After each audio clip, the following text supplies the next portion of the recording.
Guys, तो हम लोग जो है एलिमेंट्स ऑफ वेदर की बात करने वाले हैं, right. Elements of the weather, तो वेदर के जो डिफरेंट एलिमेंट्स हैं इसमें क्या आ जाता है, तो जैसे कि मैक्सिमम और minimum temperatures, humidity, rain and snow, wind, ये सारे जो है एलिमेंट्स ऑफ वेदर में आ जाते हैं। तो let us begin with maximum and minimum temperatures.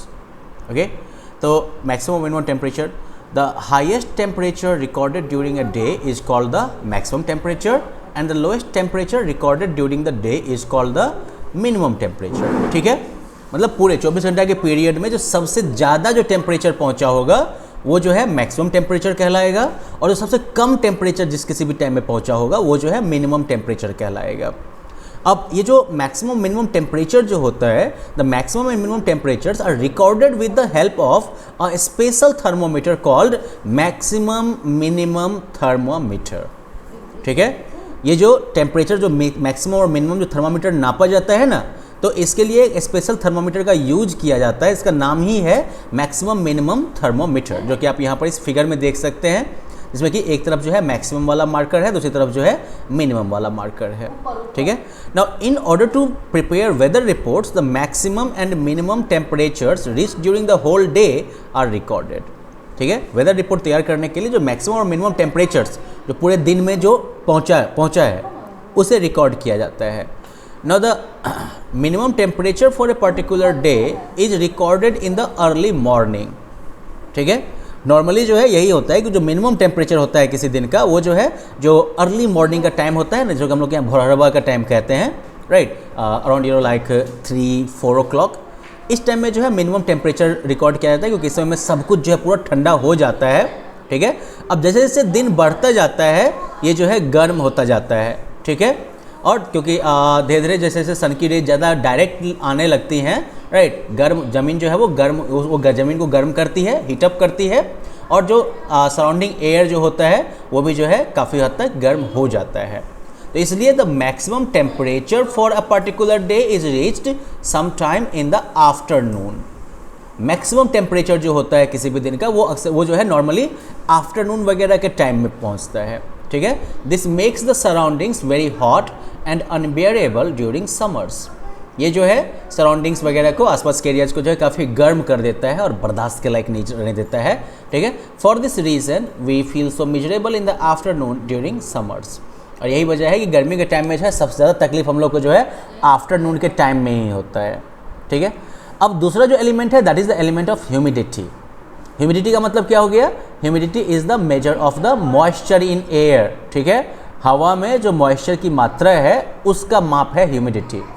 तो जब मान लो कि वाटर वेपर का अमाउंट, वाटर वेपर की मात्रा जब हवा में हाई है, ज़्यादा है, तब हम कहते हैं कि ह्यूमिडिटी इज़ हाई। ठीक है, ह्यूमिडिटी जो है वो ज़्यादा है। तो वेदर रिपोर्ट जो होता है न्यूज़पेपर वगैरह में वो हमेशा जो है ह्यूमिडिटी को परसेंटेज टर्म्स में दिखाता है, तो वो जो है एक्चुअली रिलेटिव ह्यूमिडिटी दिखाते हैं। ठीक है, तो रिलेटिव ह्यूमिडिटी क्या है, तो relative humidity is the amount of water vapour present in the air expressed as a percentage of the maximum amount of water vapour it can hold at that temperature. ठीक है, relative humidity का मतलब क्या हो गया, ये जो है वाटर वेपर की वो मात्रा है। ठीक है, इसमें जो है या रिलेटिव ह्यूमिडिटी में जो है वाटर वेपर का जो प्रेजेंस है एयर में, उसको जो है जो maximum amount of water vapour जो कि हवा में अटक सकता है उसके परसेंटेज के तौर पर दिखाया जाता है। ठीक है, मतलब क्या हो गया कि अगर आपको बताया गया कि ह्यूमिडिटी जो है वो 100% है एक पर्टिकुलर टेम्परेचर पे, तो मतलब ये हो गया कि हवा में जितना वाटर वेपर अटक सकता था उतना वाटर वेपर जो है हवा में अटका हुआ है। ठीक है, इससे ज़्यादा और वाटर वेपर जो है हवा होल्ड नहीं कर सकती है। अब अगर मान लो कि ये कहा जाए कि ह्यूमिडिटी ऑफ 50%, तो मतलब ये हो गया कि हवा में जो है जितना वाटर वेपर हो सकता है मैक्सिमम, उसका 50% मौजूद है। ओके, अब देखो इसमें क्या होता है कि जो रिलेटिव ह्यूमिडिटी है हवा की, it does not remain constant over the day. ये पूरे दिन जो है कांस्टेंट नहीं रहता, पूरे दिन जो है एक जैसा नहीं रहता है। It changes with temperature and other conditions. ये जो है टेम्परेचर और दूसरे कंडीशंस के साथ जो है बदलता रहता है, और इसलिए जो है वेदर रिपोर्ट्स में आपको दो फिगर दिए जाते हैं, maximum relative humidity and minimum relative humidity. ठीक है, और रिलेटिव ह्यूमिडिटी जो है वो हाइग्रोमीटर की हेल्प से मापा जाता है। ये हाइग्रोमीटर हो गया जो कि रिलेटिव ह्यूमिडिटी को मेजर करता है। रिलेटिव ह्यूमिडिटी का मतलब समझ लिया ना आपने कि टोटल जितना वाटर वेपर जो है एयर में मौजूद हो सकता है उसके कंपैरिजन में टोटल जितना वाटर वेपर मौजूद है उसका परसेंटेज वैल्यू जो निकालते हैं that is called relative humidity. अगला जो एलिमेंट ऑफ वेदर में आता है that is rain and snow. ठीक है, अब जब मान लो कि जब बादल लगती है, बादल में क्या होता है, when the water droplets join together and become heavy they come down as rainfall.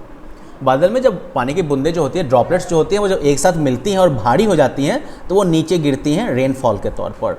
Now when the temperature is very low the water droplets in a cloud freeze into crystals of ice, right. जब temperature काफ़ी low होता है तो ये जो water droplets होते हैं बादलों में वो जो है बर्फ़ के क्रिस्टल्स में बदल जाते हैं और स्नो के तौर पर स्नो के रूप में गिरते हैं वो। ठीक है, now rainfall is generally measured in millimetres with the help of an instrument called rain gauge. बारिश जो है वो नॉर्मली मिलीमीटर्स में मापा जाता है। ठीक है, रेन गॉज की मदद से, रेन गॉज नाम के उपकरण की मदद से। और ये रेन गॉज जो होता है it is a measuring cylinder, ये जो है मापने वाला सिलेंडर है with a funnel at the top, जिसके ऊपर में जो है फनल टाइप का लगा रहता है टू कलेक्ट रेन वाटर को कलेक्ट करने के लिए। फनल जो है वो इस टाइप का शेप हो गया। ठीक है, तो इस टाइप का शेप हो गया और नीचे में जो है एक मेजरिंग सिलेंडर, इस टाइप का सिलेंडर होगा और इस पर जो है मेजरमेंट लिखा होगा। तो जितना पानी इसमें भरा ना उस हिसाब से जो है लिख दिया जाएगा, इतना मिलीमीटर, इतना मिलीमीटर, इतना मिलीमीटर, टोटल जितना यहाँ तक पानी भर के पहुँचेगा, अच्छा इतनी मिलीमीटर जो है यहाँ पर बारिश हुई। ठीक है, rain gauge measures the rainfall at a place in the unit millimetres. अब हम चौथे एलिमेंट की बात कर लें, विंड। अब विंड के बारे में हमने क्या बात की कि मूविंग एयर जो है, the moving air is called wind. चलती हुई हवा जो है इसका नाम विंड है। जैसे हम हमारे यहाँ कहते हैं चलती का नाम गाड़ी, तो यहाँ पर जो है चलती हुई हवा का नाम है wind. Okay, during winters when the wind blows from the mountains of northern India towards the northern plains, the plains become very cold. ठंडी के टाइम में जब हवाएं जो हैं वो नॉर्थ के माउंटेन्स से, मतलब हिमालयाज़ की तरफ से जब जो है नॉर्थ इंडिया की तरफ बहती है हवा, तो उस समय में मैदानी एरिया जो है काफ़ी ठंडा हो जाता है। लेकिन गर्मी के टाइम में during summers winds blow from the western India towards central and eastern India. उस समय जो है वेस्टर्न इंडिया से, जहाँ कि आपका ये थार वगैरह का रेगिस्तान सब हो गया ना, ये सब गर्म एरिया है, तो उधर से हवा जो है ईस्टर्न इंडिया की तरफ बहती है और फिर ये रीजन काफ़ी गर्म हो जाते हैं फिर से, राइट। तो ये हवा की दिशा जो है और हवा किधर से आ रही है वो भी जो है वेदर को प्रभावित करती है। तो वेल, अब आप लोगों ने वेदर को समझा कितने बढ़िया से, कितनी बारीकी से। इसका टेस्ट करने के लिए आप लोग जो है ये MCQs को सॉल्व करिएगा और जब हम लोग अगले लेसन में मिलेंगे then we will start talking about climate and then उसके बाद हम लोग ग्रेजुअली जो है मूव करेंगे फिर अडेप्टेशंस की तरफ। तो फिर मिलते हैं हम लोग अगले लेसन में। Until then have fun, bye bye.